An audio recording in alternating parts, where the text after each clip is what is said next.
Sahabat, pada video ini kami akan menyampaikan pentingnya kemampuan menulis bagi praktisi public relation yang dikutip dari buku yang berjudul Public Relation Writing. Saluran komunikasi yang biasa digunakan organisasi kepada sasaran publik tertentu yaitu melalui media yang diterbitkan sendiri oleh organisasi, baik berkala maupun non-berkala. Sedangkan saluran komunikasi yang ditujukan untuk menjangkau sasaran publik yang jauh lebih luas yaitu melalui media massa. Media massa adalah media komunikasi dan informasi yang melakukan penyebaran informasi secara massal dan dapat diakses oleh masyarakat secara massal pula. Bentuk media massa yaitu media massa cetak, media massa elektronik, dan media massa online. Selain dituntut menguasai pengelolaan media organisasi dan memahami cara kerja redaksi media massa, Public Relation Officer atau PR Officer tentunya juga harus memiliki keterampilan menulis beragam karya tulis PR antara lain seperti yang dibahas satu persatu dalam buku ini. Mengapa penyampaian informasi tertulis beserta medianya sangat penting bagi kegiatan PR?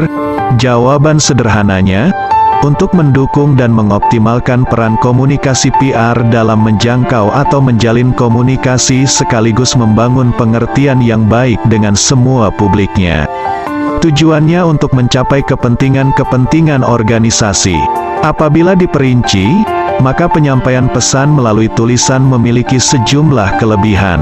Seperti 1. Penyampaian informasi melalui tulisan dengan media tertentu yang biasanya disertai grafik, tabel, diagram, foto, atau gambar pendukung, memungkinkan muatan pesannya lebih jelas, terinci dan mendalam yang tidak mungkin dilakukan secara lisan.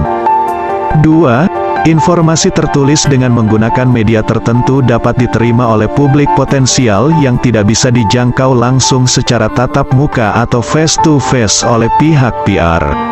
3. Informasi tertulis menggunakan media, terutama cetak, dapat dijadikan bahan penilaian publik tertentu yang berkepentingan serta mendokumentasikannya. Penulisan laporan tahunan atau annual report misalnya, merupakan informasi atau laporan tahunan perusahaan yang kehadirannya antara lain untuk dijadikan bahan penilaian pihak terkait, termasuk calon investor. 4. Kegiatan komunikasi secara tertulis ini, terutama yang menggunakan media periodik seperti newsletter, majalah, melalui media online, dan laporan tahunan membuat kegiatan komunikasi menjadi lebih teratur, terencana, dan berkesinambungan sesuai target public audience-nya, terutama publik yang tidak dapat dijangkau secara langsung tadi. Maksudnya, pertama, teratur, berarti ragam informasi yang disampaikan kepada publik secara periodik, yakni mengacu pada waktu tertentu seperti bulanan, mingguan, atau bahkan harian, bergantung medianya. Jika sasarannya adalah publik internal, maka media internal organisasi yang terbitnya secara periodik adalah majalah, buletin, newsletter, dan website organisasi. Apabila sasaran audiensnya publik eksternal yang tersebar luas di berbagai wilayah dan tempat, maka ada 3 jenis media massa yang dapat dijadikan saluran komunikasi PR seperti media cetak, media elektronik dan media online. Berbeda dengan komunikasi langsung atau tatap muka yang mensyaratkan kehadiran kedua pihak, PR dan publiknya, berada pada waktu dan tempat yang sama. Jumlah staf atau pejabat PR yang sangat terbatas sedangkan jumlah publiknya relatif tidak terbatas, tidak memungkinkan kegiatan komunikasi tatap muka dilakukan atau setidaknya tidak efisien mengingat keberadaan publiknya terutama publik eksternalnya, berada di berbagai tempat atau wilayah yang berbeda-beda. 2. Terencana dalam hal penyampaian pesan melalui tertulis berkenaan dengan keragaman isi pesan yang akan disampaikan melalui media tersebut. Pada majalah atau newsletter misalnya, ada sejumlah rubrik yang sudah dipersiapkan untuk memuat informasi tertentu dengan mengemas tulisannya sedemikian rupa sesuai efek yang diharapkan dari publik pembacanya. Penulis PR sudah dapat merencanakan tulisan-tulisan tertentu untuk sasaran pembacanya itu. Mengenai efek atau respon yang diharapkan dari publik pembaca akan disampaikan pada video lain. 3. Pesan melalui media tertulis dapat berkesinambungan, yang berarti cakupan informasi yang dimuat media komunikasi ini diharapkan berlanjut secara terus-menerus sesuai rubrikasi dan tujuan yang diharapkan.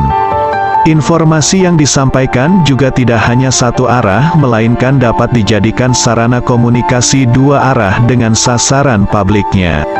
Keberadaan rubrik surat pembaca, suara pembaca, dan sejenisnya yang biasa dimuat majalah internal misalnya, dapat menjadi sarana bagi para karyawan dalam menyampaikan sesuatu kepada pimpinan organisasi. Demikian sekilas pentingnya kemampuan menulis dan penggunaan media tertulis dalam kegiatan PR organisasi. Lebih lengkap mengenai keterkaitan penulisan, ragam atau bentuk tulisan dan media kepenulisan bagi PR organisasi dapat dibaca pada buku ini. Buku ini juga bermanfaat bagi yang belajar mengenai kepenulisan. Apabila Anda berminat memiliki bukunya, silakan menghubungi penulisnya pada nomor WA 089632857258. Demikian, jangan lupa klik subscribe kanal YouTube ini untuk mendapatkan konten menarik lainnya. Jangan lupa di-share. Terima kasih. Wassalamualaikum warahmatullahi wabarakatuh.